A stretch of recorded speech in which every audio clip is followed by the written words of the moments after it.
시신에서 발견되는 액체를 맛을 봐요. 미친 사람이네? 그러다가 이제 16세기에 베살리우스가 인체 해부를 하면서 갈렌 구라쟁이다. 근데 교수님이 볼 때는 기독교세으로 인한 사망이 아닌 것 같아. 제가 봐도 좀 이상합니다. 이게 사건입니다. 안녕하세요. 닥터 프렌즈입니다. 네. 오늘도 돌아온 의학의 역사. 네. 오늘은 부검의 역사입니다. 부검 이제는 사실 되게 익숙한 단어죠. 그쵸. 이게 의대 교육 과정 속에서 해야 되는 거기도 거고. 있고 네. 개념도 익숙하죠 사실. 개인적으로 어렸을 때 나왔던 미드 중에 CSI 되게 재밌게 봤고, 덱스터도 사실은 피해 흔적으로 그쵸, 뭔가 그쵸. 찾아내는 직업이잖아요. 일정 부분 뭐 부검이나 법의학과 다 있는 부분이 있다고 생각을 하고, 우리나라 드라마에서는 이제 박신양 배우가 주연으로 했던 사인. 이게 시청률이 25%였습니다. 그리고 뭐 꼭 그런 거 아니더라도 경찰 영화나 범죄 영화 보면 국가수에서 이렇게 오고 뭐 좀 나왔어? 막 이렇게 점심시간에 그러면 아유 뭐 이상해 이렇게 하잖아요. 야 이거 아주 악독한 놈이다 약간 이런 이런 이게 부검이 그럼 정확히 어떤 행위를 말하는 거죠? 돌아가신 분의 사인을 유추하는 거죠. 그렇죠. 부검은 시신을 해부해서 죽음의 원인을 알아내는 법의학의 한 갈래입니다. 이게 사실 범죄 행위에 대해서만 하는 건 아니고요. 의학의 발전에 엄청나게 기여를 한 행위이기도 하거든요. 어떤 질환은 아직도 확진은 오직 부검을 통해서만 되는 경우가 있습니다. 이비인후과에서 이제 메니에르병이 그랬거든요. 근데 솔직히 말해서 메니에르병 하려고 부검하는 사람이 어딨어. 돌아가셔야 하는 거잖아요. 아무도 안 할 거 아니에요. 네. 그냥 기준이 없어졌습니다. 그냥 기준이 없어버렸는데 얼마 전까지만 해도 그랬어요. 또 이제 질환의 진행이나 결국에 이 환자를 그럼 죽음에 이르게 한 질환이 무엇인가? 핵심적인 마지막 한타. 우리가 행한 치료가 과연 효과가 있었는가 등등에 대해서 판단을 할 때도 부검을 해야지만 효과가 정확한 게 있죠. 때문에 이제 지금은 의학적인 연구를 위해서 혹은 죽음의 원인을 파악하기 위해서 대단히 많이 이루어지고 있습니다. 우리나라가 좀 덜 하는 편이고 미국 같은 경우나 유럽은 되게 많이 하더라고요. 그러면 최초의 부검은 언제일까? 뭐 엄청 옛날에도 했겠죠? 옛날에도 했을 거다. 저는 한동안 안 했을 것 같아요. 왜 그러냐면 시신을 해부한다는 거는 또 되게 금기시되는 거죠. 어떤 고귀한 사람들의 어떤 이집트는 뭔가 독살 여부는 판별했을 것 같긴 해. 자, 여러 가지 의견이 나왔습니다. 이게 사실 근데 필연적으로 해부학의 역사랑 일정 부분 역사를 공유할 수밖에 없는데, 이게 목적의 차이가 있잖아요. 해부는 인체가 어떻게 생겼는지 탐구하기 위해서 하는 거고, 이거는 보다 실용적인 목적. 이 사람이 도대체 왜 죽은 거야? 이렇게 보려고 하는 거잖아요. 이걸 감안하고 보면은 사실 선사시대에도 사람이나 동물의 유해를 가지고 어떤 의식을 치렀던 흔적들이 있고, 이집트에서도 미라 제작 하려면 이제 시신 만지고 하잖아요. 장기 빼고. 이게 부검은 아니잖아요, 솔직히. 그렇긴 하지. 의식을 치르고 하는 게 부검은 아니잖아. 그리고 아쉽게도 이집트의 이제 파피루스, 의학적인 내용이 나와 있는 에베르스 파피루스나 에드윈 파피루스에도 부검에 대한 내용은 없습니다. 그럴만도 한 게 이때까지 질환은 자연현상이 아니에요. 귀신의 장난이나 신의 저주의 벌입니다. 그러니까 굳이 죽음의 원인을 파악하고자 하는 노력 자체가 의미가 덜한 거예요, 이때는. 워낙 또 많이 죽었을 거고 워낙 많이 어릴 때도 죽었고 얘가 뭐 잘못했겠지 이렇게 한 거잖아. 근데 그리스가 되면은 히포크라테스가 질환은 귀신의 장난 같은 것이 아니라 자연현상의 일환이다 라고 말합니다. 그래서 이게 자연스럽게 죽음의 원인에 대한 탐구로 이어지는데 한계가 명확합니다. 해부 자체를 안 하니까 일단. 네. 아리스토텔레스가 해부를 한 적이 있어요. 한 적은 있는데 사람이 아니고 이제 동물에 대해서만 했습니다. 그러니까 이것도 의미가 없죠. 그리스 세계에서 전역에서 이제 일반적이었는데 이제 예외가 있죠. 한 명, 알렉산드리아에서 했던 헤로필루스. 이 사람 해부 역사에서 나왔었는데 사형수한테 해부를 했었잖아요. 이 사람이 제대로 된 해부학을 발전시킨과 동시에 아마도 부검에 대해서도 어느 정도 연구를 했던 걸로 여겨집니다. 이 사람이 사석에서 했던 말이나 이런 것들이 부검도 했을 거다라고 유출하게 만드는 부분이 있는데, 이게 해부학의 역사에도 제가 다뤘었는데 악마의 지식이라고 치부가 되면서 둘 다 없어졌어요. 그래서 이거는 뭐 로마 시대 때도 마찬가지야. 인체 해부 안 했으니까, 하지만 아주 중요한 사람이라면 예외가 될 수가 있죠. 그래서 로마의 역사에 대해서 잘 모르는 사람도 이 사람은 압니다. 위대한 군인이자 정치인 율리우스 카이사르.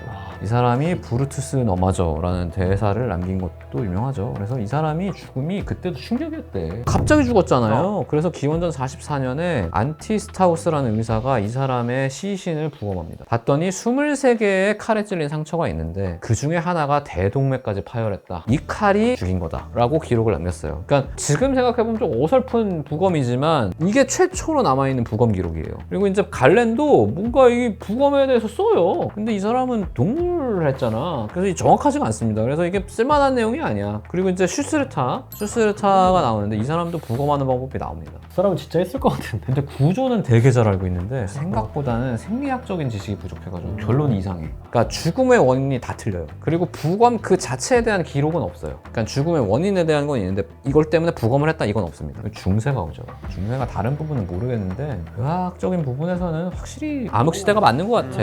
이 당시에는 심지어 이제 모든 죽음은 신의 섭리에 의해서 이루어지는데 부검이 뭔 필요가 있어. 그러네. 그건 신의 섭리를 의심하는 거지. 그래서 이제 그리스 로마 시대까지도 어느 정도 내려오던 해부학적인 지식이 유럽에선 사장이 되잖아요. 이게 이슬람 영역에서 꽃을 피우게 되는데 그래서 오히려 그리스 로마 시대의 서적들이 이슬람어로 아랍어로 번역이 돼서 여기서 이제 꽃을 피웁니다. 그리고 여기가 위치적으로 윈도라고 가까우니까 슈츠르타의 책도 와서 여기서 이제 의학이 계속 발전을 하게 돼요. 양쪽에서.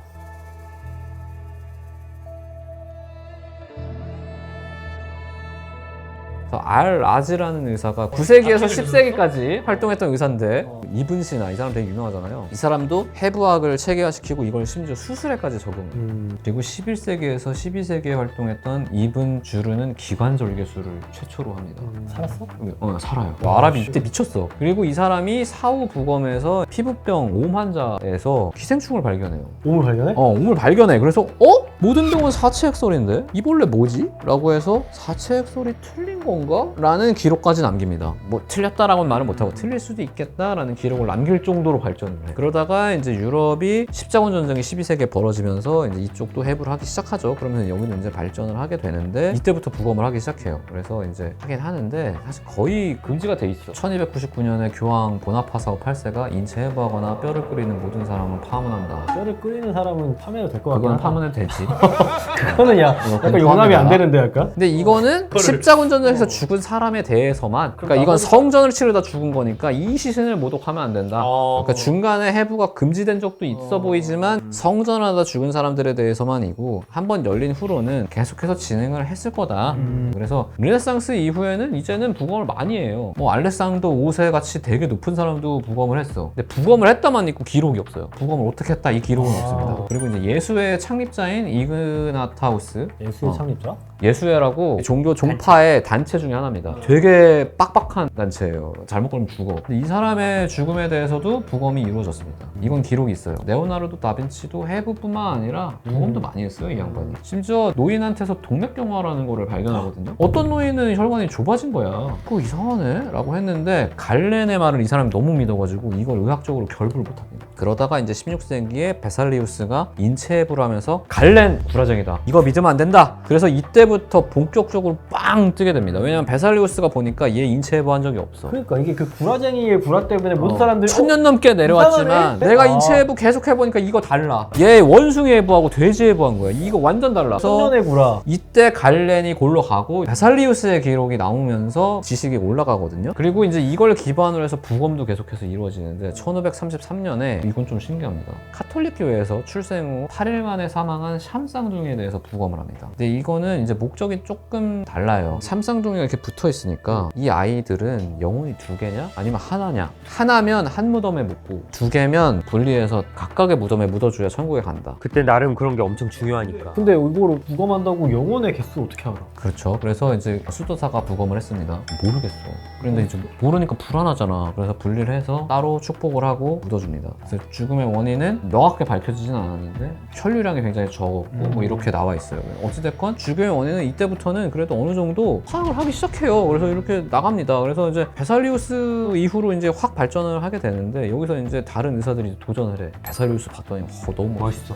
갈렌 타파하고 막 하는 게 너무 멋있어. 이제 우리 전통 믿을 필요 없다. 우리 더 새로운 거 해야 된다. 그래서 1690년대를 풍미했던 이제 이 사람도 이탈리아 의사입니다. 안토니오 발살바라는 사람이 있는데 발살바. 이 사람 대박이야. 시신에서 발견되는 액체를 잘 구분하고 체계화하려고 맛을 봐요. 미친 사람이네? 그 죽을 수도 있는데? 진짜 죽을 수도 있지. 그래서 이렇게 네. 맛을 봤더니 괴저성 고름은 맛이 좋지 않다. 와 이거 죽을 수도 있는데? 이거 한번 먹으면 하루 중 대부분의 시간 동안 혀가 불쾌하게 따끔거린다. 거의 다 기록에 남겼어. 그런 기록에 남깁니다. 그래서 이 사람은 시신에서 발견되는 액체, 피도 먹어보고 뭐 이렇게 다 먹어봐요. 그래서 그 맛에 대한 기록들이 남아 있습니다. 죽음을 불사하고 한 거죠. 1724년에는 되게 중요한 사람인데 레르만 베르하베가 바세나르 남자 네덜란드 해군 제독을 이건 부검합니다. 너무 어려운 거 아니야? 근데 이게 식도가 자연적으로 파열이 되어 있는 거야. 가시 먹었나? 이게 베르하베 증후군입니다. 식도 파열되는 증후군, 압력이 훅 올라가면서 빵 터지는 거 있잖아요. 이 사람이 부검을 통해서 밝혀낸 증후군이에요. 이거는 지금도 쓰는 진단명입니다. 이러한 부검과 해부학의 발전을 이제 끌어올리는 법안이 영국에서 제정이 됩니다. 살인법이라는 건데, 살인? 이게 뭐냐면 살인이라는 끔찍한 범죄를 예방하기 위해서 살인자가 잡히면 그 시신에 공포와 불명예를 표시해라. 공개 해부하고 그 해부하고 남은 시신을 쇠사슬에 매달아서 모든 사람들이 볼 수 있도록 해라. 그러면 사람들이 무서워서라도 사람을 죽이지 않을 거다 라고 해서 이때부터 공개 해부를 할 정도로 이제 대중화가 된 거잖아요. 그러니까 부검도 어마어마하게 해요. 계속해서 발전하는데 이게 이제 아주 유명한 사람한테 쓰입니다. 나폴레옹 보나파르트. 이 양반이 죽은 게 이상해요. 셀럽병사의 비밀에도 나오는데 이 사람이 죽기 전에 자기 아버지랑 내가 비슷한 증상을 앓고 있다. 아버지가 그러다 죽었다. 그래서 아들한테 편지를 써요. 야, 너 나처럼 속 불편하거나 그럴 수 있으니까 너 이거 의사한테 보여주고 조심히 해라 라고 해요. 그래서 이제 그걸 토대로 프란체스코 안토마르피가 부검을 해가지고 아, 이 위암이었던 것 같다 라고 이렇게 판단을 합니다. 그 후로도 이제 부검은 계속해서 발전을 하는데 이게 계기가 있어요. 부검이 흥미로만 발전할 수는 없잖아. 이게 뭔가 실용적인 목적이 돼야 됐으니까 그렇죠. 나폴레옹 왜 죽었는지 위암 때문에 죽은 것 같아. 근데 이미 죽은 사람 뭐 그렇게 하면 뭐 궁금증만 해결한 거잖아요. 그치. 근데 이게 테네시에서 한번 완전한 반향을 일으킵니다. 이게 뭐냐면 독살된 것으로 의심되는 젊은 여성 노예가 있었어요. 그래서 이 사람을 죽였다라고 해서 살해 혐의를 받은 농장 주인이 기소가 돼요. 내가 계속 나 너무 억울하다. 나 진짜 안 죽였다 라고 하니까 그럼 부검을 해볼까? 라고 해서 부검을 합니다. 그랬더니 자궁암이 되게 심했던 거야. 이 사람이 자연사였던 거지. 그래서 아, 이 사람은 무죄다 라고 해서 방면을 하게 됩니다. 이게 최초로 사법적으로 사용된 부검이에요. 그러니까 이후로 이제 법의학이 쭉쭉 발전하게 된 거죠. 지금도 사실은 그런 법적인 관련해서 좀 많이 쓰이죠. 수사법. 네, 이게 진짜 헷갈리는 것들이 있거든. 이게 우리나라의 사례를 하나만 들어보면은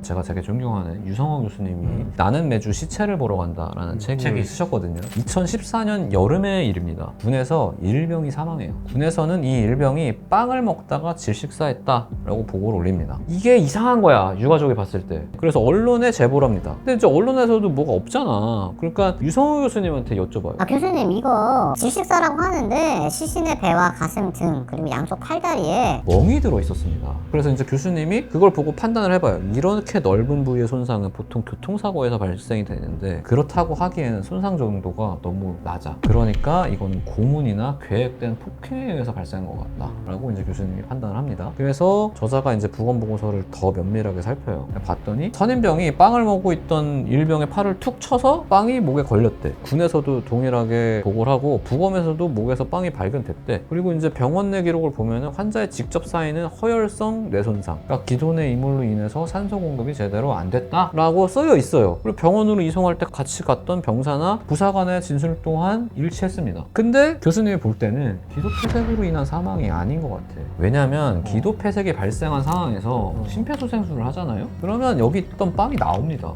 압력이 엄청나게 세게 가해지니까. 그리고 이미 의식을 잃었으면은 근육이 이완이 돼 있으니까 더 잘 나오지. 그러니까 빵이 기도 내 이물에 있으면 안 돼요. 밖으로 밀려 나왔어야 돼. 그리고 이제 기도 폐색이 발생을 하면은 사람이 되게 빨리 의식을 잃어요. 제가 본 환자들은 보통 분변을 하는 경우가 많거든요. 근데 그거에 대한 기록이 없어요. 제가 봐도 좀 이상합니다. 그래서 이제 재검을 하게 됐죠. 그래서 봤더니 외상성 쇼크인 거예요. 그 중에서도 이제 조직이 파괴되면서 순환 혈액이 감소하면서 쇼크가 발생한 겁니다. 그러니까 계속 맞아가지고 조직이 파괴되니까 거기로 피가 빠져나가서 사망을 한 거죠. 이게 윤일병 사건입니다. 이게 완전 미궁에 빠질 뻔했는데 이제 법의학자가 부검을 해가지고 밝혀진 거죠. 그럼 빵은 넣은 거예요? 죽고 나서? 가면서 이렇게 넣은 거고 부검한 사람은 뻥이 있네? 이렇게 한 거죠. 가해자들이 빵을 넣은 거야?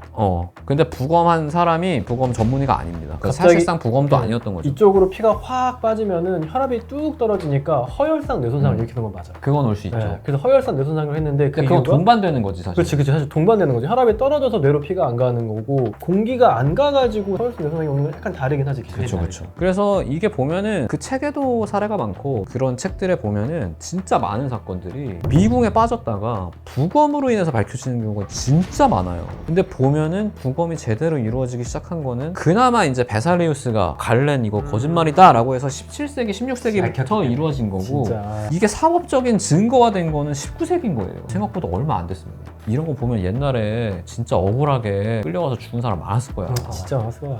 좀 보면은 역시 부검 또한 감사한 의학의 역사구나라는 걸 알 수 있었습니다. 억울한 죽음을 알게 해주는. 그런. 네, 제가 그럼 다음에도 또 더 재밌고 유익한 의학의 역사로 찾아뵙도록 하겠습니다. 네, 감사합니다.